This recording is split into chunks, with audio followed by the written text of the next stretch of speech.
All right, so welcome to the first ever Inside Saginaw podcast. This is our first ever podcast, Lee, Gabe, and we decided let's talk about the bond a little bit. So, for my first guest, I have my bosses. We have Gabe Riem, the city manager of Saginaw, and we have Lee Howell, the assistant city manager of Saginaw. And hopefully, I do really good because if not, this might be my last podcast episode. We'll find out. So, yeah, today we're going to talk about the 2026 bond program. We have three propositions. Proposition A, 38 million, which is street improvements. Proposition B, 6 million for park improvements, and Proposition C, which is 15 million for a new animal control facility. So yeah, those are three propositions, and those three propositions are part of a longer list that was given to City Council by the bond committee. And the bond committee, let's talk about that. Yeah, so the city council appointed 14 citizens to a bond committee a couple of years ago and tasked them with reviewing and ranking 21 different projects, potential projects. They were able to get briefings from staff, from our city engineer, from multiple sources of review, and ranked those projects. The bond committee ended up ranking the animal shelter as the number one project in priority, followed by a McElroy Street project and the William B. Houston Park project as the 1, 2, and 3. Those will all be included in the bond propositions under A, B, and C. That's good. And then City Council reviewed those and essentially came up with these three propositions that are going to go to voters for approval. So, Gabe, what is a bond?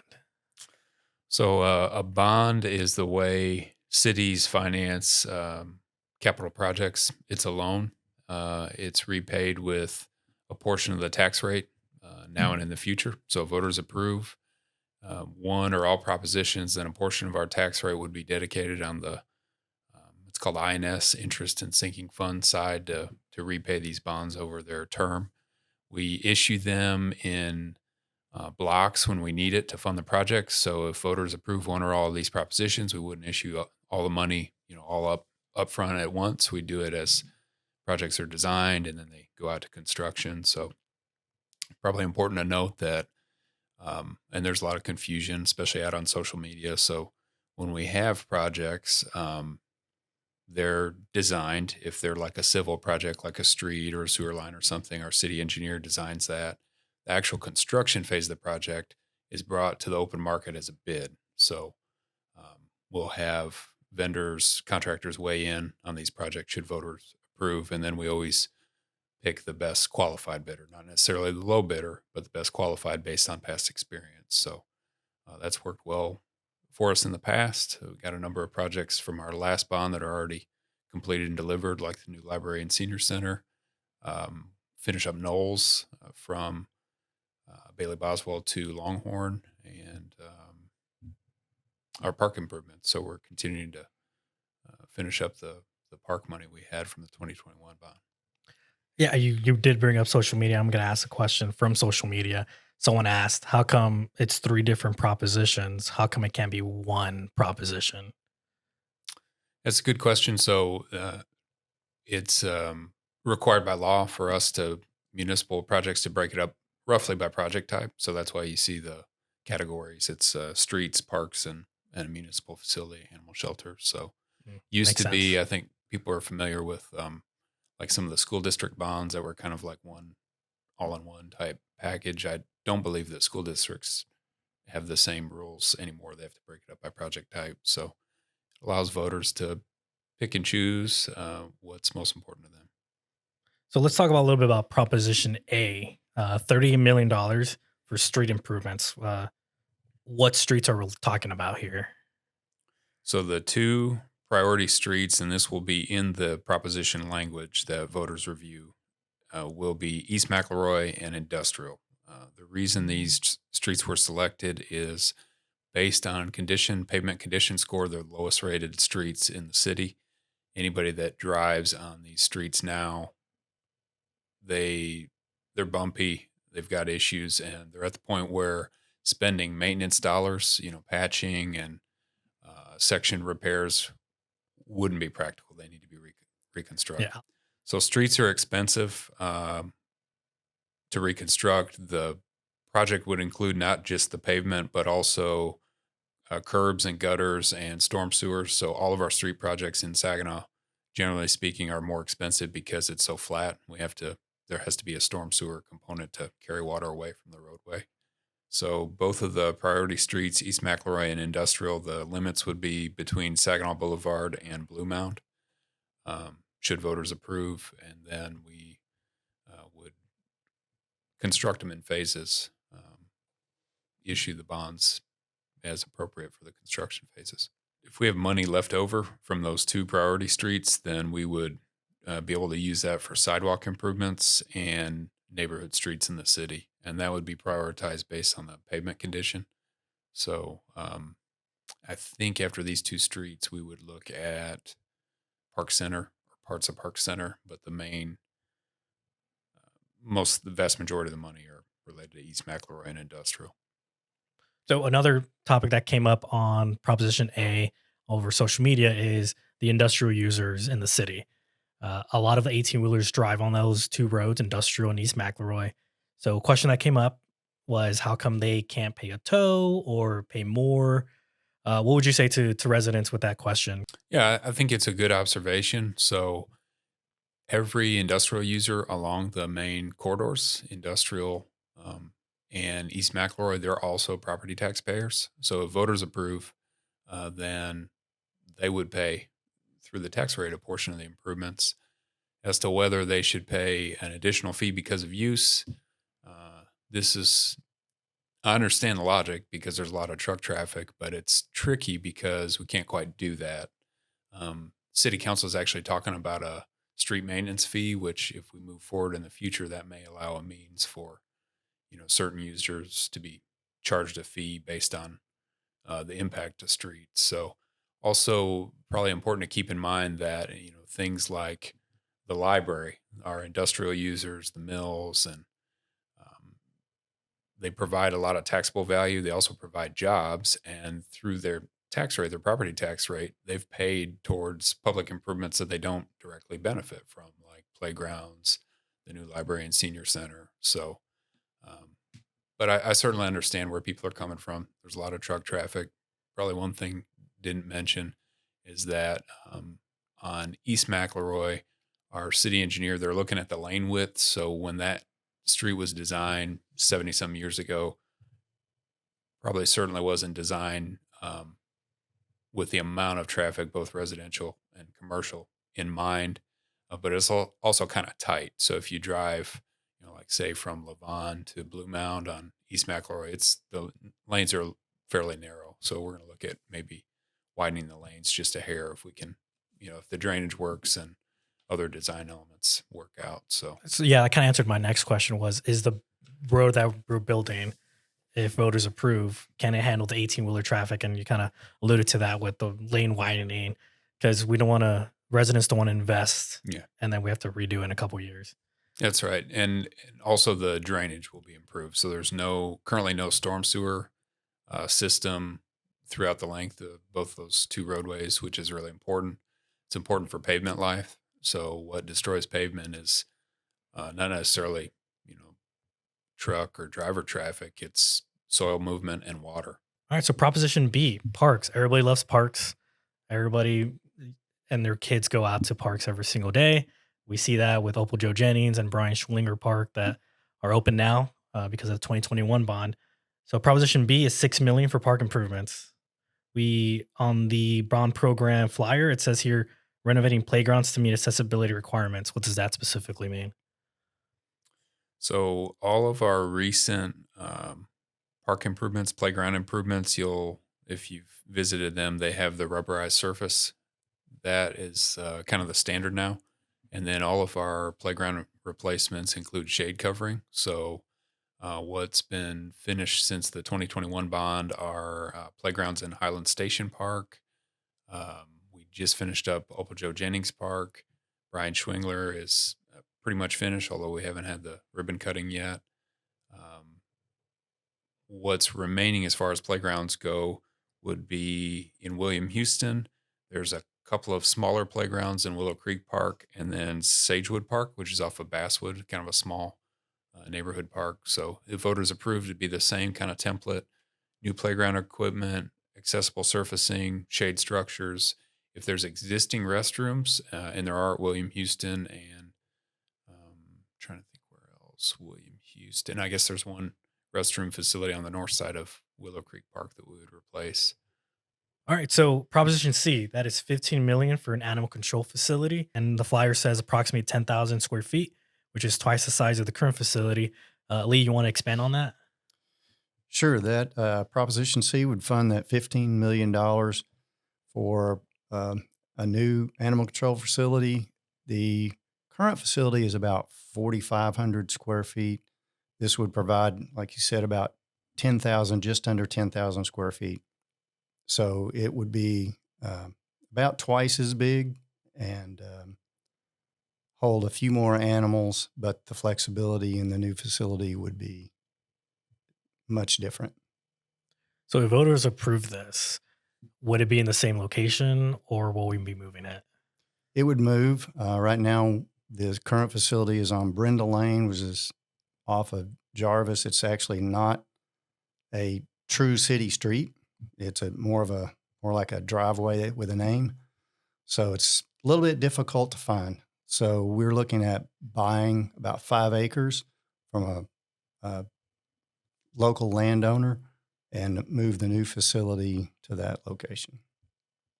It would be in a similar area in the industrial area, but much more visible to the streets.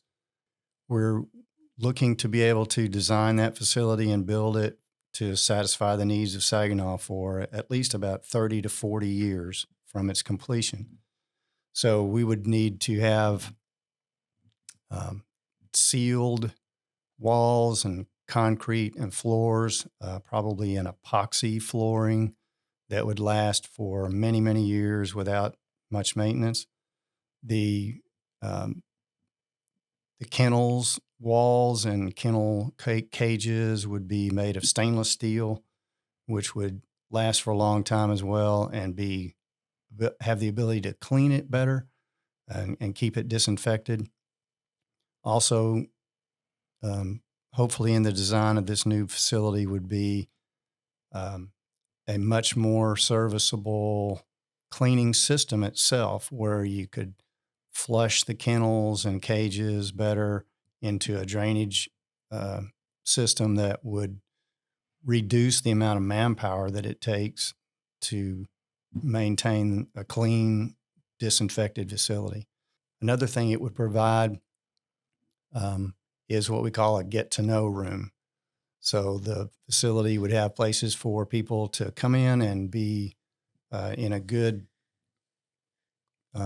quiet, private atmosphere with an animal that they're looking to adopt. And that's important, especially when you're talking about dogs and cats that have been in a shelter for a few weeks, perhaps, and maybe are a little bit apprehensive about meeting new people. So we would have rooms where you could go with a prospective new family and test out the compatibility of the animals for adoption. I think there's one maybe point of confusion that in discussing this item, people will say, "Well, you've designed this or that," and we engaged an architect to do a needs assessment, which was similar to what was done in 2019 that was used for other facilities that were brought to voters. So the needs assessment outlined the space, it outlined probable cost estimates, some things to consider. If voters approve, we would follow the same path, and that is engage an architect to actually design the actual facility. So I know people have said, well, you design this. Not quite. We've done a preliminary estimate, and then that first estimate was done by a firm that specializes in animal shelter facilities. The costs they're expensive. Public facilities are expensive. I remember when they presented, they said that only hospitals and I think prisons on a per square foot basis were more expensive. You can't reasonably put up a prefabricated building, and hope that it'll last 30 to 40 years, like what's being proposed. So, um, if voters approved, again, we'd go out, we'd select an architect, and then the actual design, the nuts and bolts, and where this room and that room, where these kennels would be placed, would start. And then after that design is completed, architect creates blueprints from scratch. That goes out and is bid, and we select a contractor to do the actual construction portion of it. So, Gabe, we talked about $59 million worth of bonds here. And earlier you said it's a loan. So, what does that mean for an average homeowner here in Saginaw, tax wise? So the average taxable value for 2025 for a home in Saginaw was $253,230. If voters approved all three propositions on an average home, that would be $339 per year increase. Um, that works out to about $28 per month. For homeowners with a senior exemption, we have a $100,000 senior exemption, which is one of the highest in the county. That number would go down to $205 per year, or about $17 a month. So if you break that by proposition, on the average home, for Proposition A, streets, which is almost 65% of the bond, that is $225.31, or about $19 a month. For those with senior exemption, it'd be $136.33 annually. I might have said that incorrectly before, or $11 a month. Proposition B, the park improvements, $6 million. That would be $34.17 annually, or approximately $3 a month. For seniors, $20.68, $2 a month. And finally, Proposition C would be $79.85, about $7 a month. And for seniors with the exemption, $48.32, or $4 per month. So, does this mean if voters approve all three bonds in May, does that mean the taxable value increases automatically, or is it a timeline? That's a good question. So the city has no control over the taxable value. The appraisal district sets that. One thing that's important to note, that we've been very cautious and conservative with our estimates. So our last bond, the information shared with voters were well under the tax rate impact that we said could have been the potential tax rate impact. So if voters approve, like I mentioned earlier, bonds would actually be issued in chunks as we need them. So the impact wouldn't be all at once. Although over approximately 3 to 5 years, that total amount would be what homeowners pay. So if memory serves me right, we issued our last batch of our bonds from the 2021 election in like 2025. And again, we do that based on when we need the funds for the project, because you wouldn't want to take a loan. For example, if you use an example of like a home loan, you wouldn't want to take a loan for a house and then not be able to live in that house for a year or two. You'd only want to finance it when you need it. So same approach applies to the city. We would issue as we need the funds. Gabe, Lee, thank you so much for all that factual information that you gave us about these propositions and this bond as a whole. Is there an opportunity for residents to come to speak with city leadership and city staff regarding this? Absolutely. We have 3 public town hall informational meetings scheduled, and I can give you the dates and times of those. So on Thursday, March 19th at 6 p.m., we'll be holding a Proposition A over the meeting about the street projects, and that will be held in Longhorn Room A here in the Library Senior Center. On Monday, March 30th at 6 p.m., also in the Longhorn Room, we'll be talking about Proposition B, so the parks projects. And then on Wednesday, April the 8th at 6 p.m., we'll be talking about Proposition C, going over the animal shelter facility. And that's again in Longhorn Room A in the new Library Senior Center here on McElroy. Yeah, and all those meetings will be recorded and available for residents to rewatch on the Saginaw YouTube channel, where not only city council meetings and this podcast will be, but just other videos from the city. So thank y'all so much for being our guests on our first ever Inside Saginaw podcast. Hopefully, one of many episodes that you'll be a guest on. Thank y'all. Thank you. Thanks. Voters, Saginaw voters, you are able to vote for these 3 propositions. Early voting starts April 20th through the 28th, and election day is Saturday, May 2nd, 2026. The closest and I believe the only location in the city where you could go vote is here at the new Saginaw Senior Center, but Tarrant County voters can vote in any location in the county. Thank you for watching our first ever Inside Saginaw podcast, one of many episodes. If you want to learn more information about the 2026 bond project, head over to the city website, saginawbond2026.org. Under the resource tab, you'll find a lot of information on there, including estimated tax impact, flyers, our comprehensive plan that a lot of these projects were based off of. Thank y'all so much. In the soon, you'll be receiving in your mail. All Saginaw residents will be receiving a newsletter with more information, as well as a postcard. Thank y'all so much for watching and listening. This was Inside Saginaw Podcast.